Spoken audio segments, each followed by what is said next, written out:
or maybe not a lady. Let's find out all the latest now with Matthew at 5:25. It's Newsround.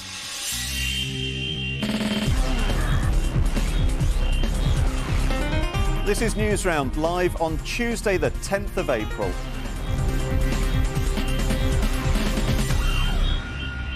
Hello, our top stories this afternoon. Back to court, the Leeds trial will start all over again. And football's finest failure, thrashed 22-0. First, the two Leeds footballers charged with attacking a student. Yesterday, the trial of Jonathan Woodgate, Lee Bowyer and two other men was stopped by the judge at Hull Crown Court. Today, he announced that it will start all over again at the same court in October. After a trial lasting 9 weeks and costing £8 million, Leeds and England player Jonathan Woodgate leaves court. It had been due to end any day, but no one had predicted that it would come to such a rapid finish. Oh, sorry, John. Get out of the way. The judge called time on the trial, which also involved Lee Bowyer, after a newspaper, the Sunday Mirror, published a detailed story about the case. It's something you're not allowed to do during a trial, and the judge was worried it could influence the jury's decision.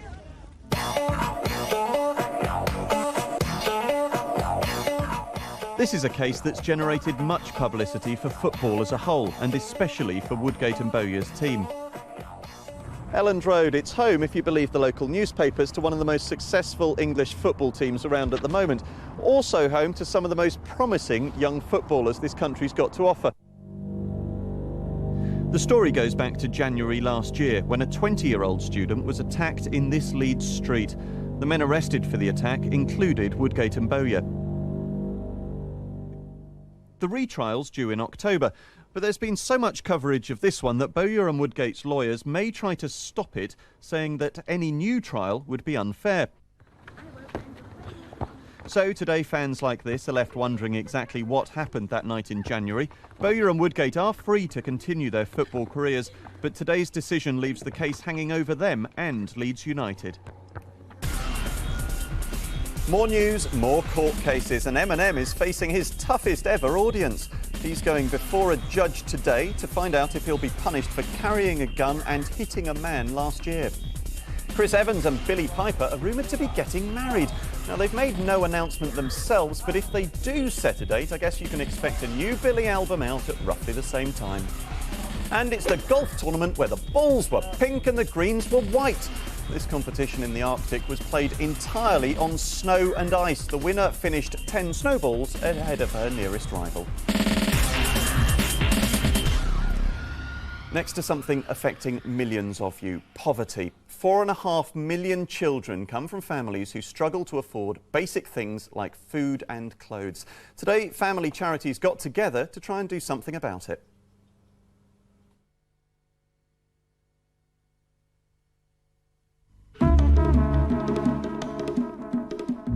It was just very hard with the money that we had to get clothes, to get food. If I'm walking around down the street or something and everyone's got like the really latest trainers and all designer clothes, I felt really different from the others because I wouldn't have that. My mum would feed me some really good food while she would have a smaller meal. Sometimes I feel like it was my fault. If like at school there's a really expensive school trip on and like you might not be able to take part in it, so it makes you feel quite different. And like if there's some holidays that's really expensive and you want it to go as well, then it makes you feel very upset because you can't go and like lots of other people can. Alex and Juliet joined 500 others in London today to highlight the problems of children living in poverty in Britain. Now, you'd think that Britain's a rich country, but 1 in 3 children who live here can't afford the basic things in life. Today, charities joined forces. It was a fun day out on the London Eye, but there was a serious message too. They want an end to child poverty. I was in child poverty. I had the same problem. We won't be able to sort it out today, but the more meetings we do and the more publicity we get, I think we can stop it. Alex and Juliet are doing all right now, but they haven't forgotten others who aren't so well off. What I really want is for every child to have opportunities to do fun things in life and not to be upset for anything that they can't get. The future's just so much better for me and my mum. My mum's got a nice job now, we've got a nice house, we're doing okay. Now to the foot and mouth crisis. Many of you in the country haven't been able to leave home because you live near infected areas. Well, how are you coping? Here's press packer Sam Walton, who's now been stuck for 2 weeks on the family farm, which is normally open to tourists visiting Arley in Cheshire. This is Stockley Farm where I live. Foot and mouth disease has caused us a lot of problems. Usually the shed would be full of people, but because of the foot and mouth disease, we can't let anyone onto our land. This is my cow, Sammy, and this is her little baby calf. She gave birth around 4 days ago. All the cows in here are about to give birth or have given birth. The pigs are at the far end, and we have the Highland cattle and the Jersey cow on this side. We have quite a few visitors every year, including posh bison David Beckham. I've been off school for the last 2 weeks, and school have been sending me homework by post, fax machine and by the email. This is my little brother Josh, and over the last couple of weeks he stayed at our grandparents' house because he wants to go to school. What do you make of that, Josh? Well, it's because I can see my friends and everybody. I've got a TV in my room and it's better like that. Usually Star and all the other horses and sheep would be out there grazing on the paddocks, but because of foot and mouth they're not allowed out there and they're really bored. These are our milking herd. We have around 150. They get milked twice a day, in the morning and in the afternoon. The milk tanker comes to collect their milk once a day. He has to disinfect his wheels because he's been into other farms in the area. So far we haven't got foot and mouth, but it's a very worrying thing. We're carrying on as normal here, but we just hope and pray we don't get it. This is Sam Walton reporting for Newsround at Stockley Farm.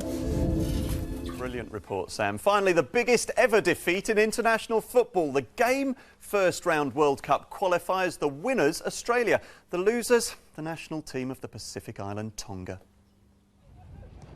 Poor old Tonga. They didn't really stand a chance. Oops, there's the first goal.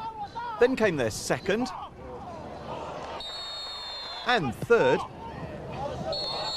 And another. And they just kept on coming. A goal every 4 minutes.